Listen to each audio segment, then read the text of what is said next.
Hi hello welcome to NN media. నేను మీ journalist విప్లవశ్రీ. ఈ తుషార్ మెహతాలతో మనం ఎందుకు జాగ్రత్తగా ఉండాలి అన్నది వీడియోలో చూద్దాం. జనవరి 25 నాడు తుషార్ మెహతా అనే ప్రముఖ డాక్టర్ తన ట్విట్టర్లో ఇలా పోస్ట్ చేశాడు. ఇవాళ నేను ఢిల్లీ విమానాశ్రయంలో సెక్యూరిటీ చెక్ కోసం నా వస్తువులు అన్నీ ఒక ట్రేలో వేసి చెక్కింగ్ అయ్యాక అటువైపు వెళ్ళి చూసుకుంటే నా యాపిల్ వాచ్ కనిపించలేదు. అక్కడే ఉన్న సిఐఎస్ఎఫ్ జవాను నాకేసి చూసి బ్యాగ్లో ఒకసారి చెక్ చేయండి అన్నాడు. కానీ బ్యాగ్లో కూడా వాచ్ కనిపించలేదు. అప్పుడే అక్కడి నుండి ఒక వ్యక్తి కొంచెం వడివడిగా వెళ్ళిపోవడం గమనించాను. అతను ముందుకు వెళ్ళి ఒక టైటాన్ షోరూమ్ ముందు నిలబడటం చూశాను. అతని వద్దకు వెళ్ళి నిలదీశాను. అతని ప్యాంటు జేబులో వాచ్ ఉందని గమనించాను. ఇంతలో ఆ వాచ్ షాప్లో వ్యక్తి బయటకు వచ్చి నాతో వింతగా ప్రవర్తించడం మొదలుపెట్టాడు. ఇద్దరూ ఒకరికొకరు తెలుసని నాకు వారి వ్యవహారం బట్టి అర్థమైంది. వాచ్ షాప్ అతను నన్ను మాటల్లో పెట్టాడు. నా వాచ్ తీసుకున్నవాడు అక్కడి నుండి ఉడాయించాడు. నేను కాసేపు వాదులాడి నా ఫ్లైట్ టైం అవుతుండడంతో బయటకు వచ్చా.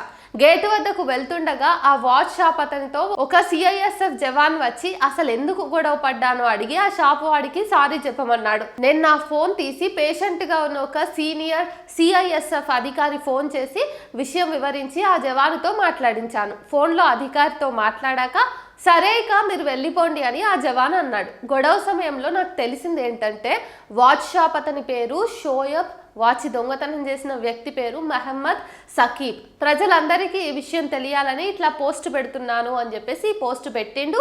ఈ పోస్ట్ చాలా వైరల్ అయింది. అనేక ప్రధాన స్రవంతి టీవీ ఛానళ్ళు, దినపత్రికలు ఈ పోస్ట్ గురించి వార్తలు రాశారు. కానీ ఇది చదవగానే నాకు అనుమానం వచ్చింది. నా అనుమానం ఇవాళ తీరింది. ఈ పోస్ట్ వైరల్ కావడంతో ఢిల్లీ ఎయిర్పోర్ట్లోని సిఐఎస్ఎఫ్ విభాగం వారు ఆ రోజు సిసిటీవీ ఫుటేజ్ మొత్తం పరిశీలించి ఆ డాక్టర్ చేసిన పోస్ట్ బోగస్ అని తేల్చారు. ఆ డాక్టర్ సెక్యూరిటీ చెక్ చేసిన తర్వాత తన వాచ్ ని ధరించి అక్కడి నుండి విమానం ఎక్కడానికి గేట్ వైపు వెళ్ళడం సీసీటీవీ ఫుటేజ్ లో స్పష్టంగా ఉంది. అసలు అక్కడ ఎవరూ అతని వాచ్ తీసుకోలేదు. ఢిల్లీ ఎయిర్పోర్ట్ యాజమాన్యం కూడా ఇదే విషయాన్ని ధృవీకరిస్తూ పోస్ట్ పెట్టారు. సదరు డాక్టర్ వెంటనే తన ట్వీట్ ను డిలీట్ చేసుకుని అజ్ఞాతంలోకి వెళ్ళిపోయాడట. కేవలం ఒక మతం వారిని దోషులుగా, దొంగలుగా, హంతకులుగా చూపించడానికి ఉన్నత విద్య అభ్యసించిన వారు కూడా ఇంత దారుణమైనటువంటి అబద్ధాలను ప్రచారం చేయడం ఈ దేశపు సామాజిక పతనాన్ని సూచిస్తుంది. కొన్ని వెబ్సైట్లు, సోషల్ మీడియా హ్యాండిల్లు నిత్యం ఒక మతస్థులు చేసిన నేర వార్తలనే చూపిస్తాయి. మీకు ఆ మతం మీద ఏహ్య భావం కలిగేలాగా 24 గంటలు ప్రాపగండా చేయటమే వీటి పని. నేరాలు అన్ని మతాల వాళ్ళు చేస్తారు. నేర స్వభావం కలవారు అన్ని మతాల్లోనూ ఉంటారు. ఒక మతస్థుల మీద ఇలాంటి దారుణమైన ప్రాపగండా బహుశా బీజేపీకి లాభం చేకూరుస్తుందనేమో, కానీ అది దేశానికి అపరిమితమైనటువంటి చేటు చేస్తుంది. మీ ఫ్యామిలీ లేదా మీ కాలనీ వాట్సాప్ గ్రూపుల్లో రోజు ఇలాంటి ఫేక్ ప్రాపగండా చాలానే వస్తూ ఉండవచ్చు.